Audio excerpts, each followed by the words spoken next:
Muy buenas noches, amigos de esta misma semana y sobre todo de la serie especial Agenda RD 2020 con los retos más importantes que enfrentarán las nuevas autoridades que se instalarán a partir de agosto. El tema de hoy es de vital importancia, la vivienda. Diana. Así mismo, vamos a hablar de vivienda, el déficit que tenemos en República Dominicana y las propuestas para que podamos tener una mejor política de construcción de viviendas en nuestro país. Y para eso hemos invitado a dos expertas. Tendremos a la economista Rosa Cañete y también a Jenny Torres, encargada de políticas públicas de Ciudad Alternativa, dos conocedoras del tema. Con eso empezamos cuando regresemos. Esta misma semana.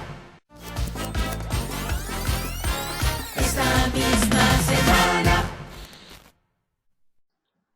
Y amigos, tal y como habíamos anunciado para tratar este tema de hoy en esta serie de programas Agenda RD 2020, sobre los retos que encontrarán las nuevas autoridades que se estrenarán en agosto, hemos invitado a dos especialistas en la materia, viviendas para los pobres. Jenny Torres, coordinadora de políticas públicas de Ciudad Alternativa, y Rosa Cañete, economista especialista en desigualdad. Para iniciar, les vamos a pedir que nos digan cuál es el déficit habitacional, cuál ha sido la inversión hecha hasta hoy por los diferentes gobiernos en viviendas para los más vulnerables. Jenny. A ver, Jenny. Bueno, muchísimas gracias por la invitación. Mira, es importante con el tema del déficit habitacional hacer una pequeña precisión. Y es que nosotros teníamos desde el año 2014 una metodología que por primera vez cuantificaba el déficit habitacional y teniendo en cuenta que el parque habitacional total del país eran al censo 2010 2.600.000 viviendas, 2.100.000 viviendas tenían déficit habitacional, sea por el aspecto cualitativo o el aspecto cuantitativo. Eso, haciendo un análisis de cuántas personas estaban afectadas, nosotros encontramos que un 70% de la población en República Dominicana tenía algún problema con su vivienda. Y ese número causó un poco de roncha y entonces el Estado se abocó a cambiar la metodología, de hecho nos invitó a participar y lo que ocurrió es que el déficit bajó, pero no porque hubiese una política pública que lo bajara, sino porque se cambió la metodología. Entonces, con la misma data, con la nueva metodología, pasamos de tener 2.100.000 viviendas con déficit a tener 1.000.000, casi 400.000 viviendas con déficit. Oye, eso es genial, eso es genial. Eso hay es déficit de genial. vivienda. No hay que hacer más vivienda. Cambiemos el método de calcularlo. Así es. Que se ha hecho en otros sectores también. En otros sectores, así es. Metodológico, estadístico, sí. Pero aún así, nosotros expresamos nuestra dificultad, ¿no? Con ese cambio metodológico, pero aún así, si te pones a ver, de un parque habitacional de 2.600.000, que 1.400.000 tenga déficit habitacional, es suficiente como para declarar este sector en estado de emergencia. Y sobre todo porque un gran peso del déficit habitacional en el lado cualitativo, que es por la nueva metodología, donde hay alrededor de 1 millón y pico de viviendas con déficit, el peso grande cae en el tema de agua. Y hay, por ejemplo, comunidades como Baitoa, que es un municipio de Santiago, que tiene 45 años sin un acueducto.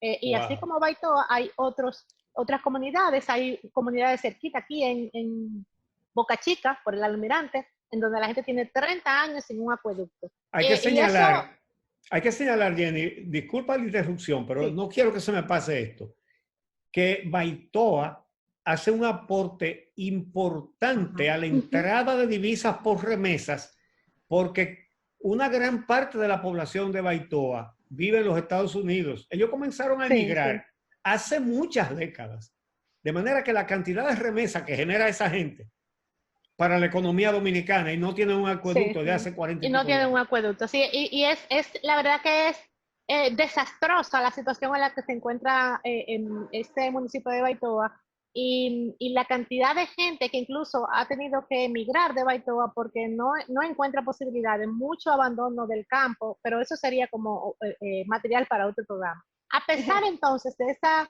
dimensión tan grande del déficit, nosotros históricamente no hemos tenido nunca, ni siquiera una inversión cercana al 1% del PIB para el tema de vivienda. El monto más alto creo que está situado en alrededor de un 0.55% del PIB. Y eso no se corresponde, la cuantía del problema con la cuantía de la inversión. Sí, bueno, yo creo que el tema de la vivienda demuestra las deficiencias que tiene el sistema democrático en República Dominicana. Es un ejemplo claro. ¿Por qué digo esto? Porque si tú, o sea, la necesidad más básica que pueda tener una persona es el acceso a agua, ¿no? Por ejemplo, y por supuesto tener una vivienda también. Pero, por ejemplo, el acceso a agua es increíble que en el país que más crece de América Latina, todavía el 25% de los hogares, según datos oficiales, no tenga acceso a agua ni dentro ni fuera de la vivienda. El 25% de los hogares. Y solo la mitad de los hogares en el país tengan acceso a agua dentro de la vivienda. Es decir, ¿cómo es posible que un sistema democrático que crece económicamente lo suficiente, en una isla que tenemos la suerte de que todavía tiene agua en abundancia, es decir, no hay una falta de agua en el país todavía, no se haya resuelto el acceso a agua de las familias? Cuando tú ves las manifestaciones, cuando tú ves el conteo que se lleva desde el Estado del número de manifestaciones que se hacen en el país, la mayoría de ellas están relacionadas a servicios básicos. Es la gente de tal pueblo, de Baitoa o de cualquiera de los barrios de Santo Domingo, saliendo a pedir agua, a pedir luz. Son servicios básicos que todavía no están cubiertos en el país. Y esto nos muestra un problema importante a nivel democrático, es decir, cómo las políticas públicas no están satisfaciendo las necesidades de la gente. Y no solo eso, cómo usan esas necesidades luego de forma clientelar para ganar votos cuando no han sido capaces de desarrollar una política que, como bien plantea Jenny, no han destinado los recursos mínimos necesarios para garantizar estos derechos, pero luego bien sale cualquier candidato a hacer un anuncio como candidato presidencial repartiendo casitas a gente que lo necesita, por supuesto, pero utilizando su necesidad como ganancia política, cuando no ha querido hacer una política pública cuando debió hacerla, ¿no? Haciendo una o dos. Pero hay una cosa que quiero señalar. No hay agua en Boca de Cachón, como dice Jenny. No la hay en la Loma de la Cacata. No hay en las Matas de Farfán o en cualquier barrio de cualquier pueblo. Pero no la hay en la capital, en la mayoría de los barrios. Los guaricanos, donde viven miles de familias, no tiene acueducto, no hay tubería, no existe el agua.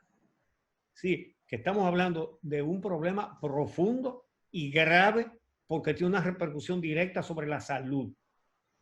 Efectivamente, y perdona Uchi, pero también hay un tema ahí central. No solo no se destinan los recursos para la política, sino que los que se destinan también son mal utilizados. Y tenemos casos fortísimos de cómo se han utilizado los pocos recursos que van a garantizar, por ejemplo, el acceso a agua, se han desviado por vías de corrupción. Para ponerte un ejemplo, el acueducto de la línea noroeste está involucrado en el caso de Brecht. O otro ejemplo, en el año 2008, el INAPA tenía alrededor de 6.700 PLDistas cobrando nóminas, cobrando nominillas, ¿se acuerdan del escándalo de los comités de base? Y el INDRI tenía 8.700 personas del PLD cobrando nominillas.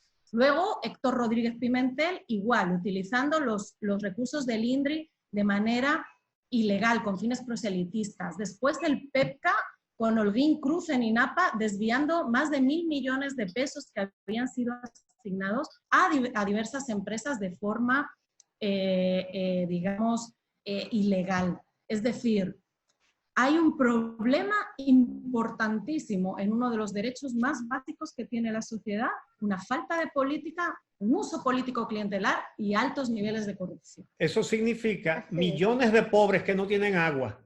Y por eso la gente no se da cuenta de lo que les roba la corrupción. Y mira ahí qué buen ejemplo para entenderlo. Vamos a hacer una pausa y regresamos en un momento. Esta misma semana.